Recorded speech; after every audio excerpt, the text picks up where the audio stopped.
बिस्मिल्लाहिर्रहमानिर्रहीम। अल्हम्दुलिल्लाह। आज हमारा उर्दू ज़बान की तीसरी किताब का 56वां सबक शुरू हो रहा है। ज़िराअत का चौथा सबक शुरू हो रहा है। बैल। बताओ ये क्या जानवर है? ये तो बैल है। देखो क्या खूबसूरत और मेहनती जानवर है। मेहनती जानवर जैसे बैल, गाय, भैंसे और भैंसें मवेशी कहलाते हैं। मवेशी ज़िराअत के क्या क्या काम करते हैं? हल चलाते हैं जिससे हमारे खेतों की जमी हुई मिट्टी टूटती और उखड़ती है।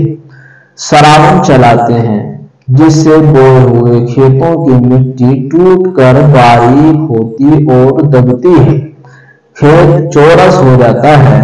मवेशी कुएं से पानी खींचते हैं जिससे हमारे बोए हुए खेतों के पौधों की सिंचाई होती है और वो अपनी खाद पानी ही के साथ जमीन से चूसते हैं। मवेशी और भी बहुत से काम ज़िराअत के करते हैं। हमारी काटी हुई फसल को मारते गाहते हैं जिससे दाना और भूसा जुदा जुदा होता है। मवेशी खाद भी ढोते हैं जिससे हमारे खेत जोरदार होते और बोए हुए पौधे ग़िज़ा पाते हैं। हमारी गाड़ियां और बैलगाड़ियां भी खींचते हैं। जो मवेशी न हो तो हमारे बहुत से काम मुअत्तल रहें।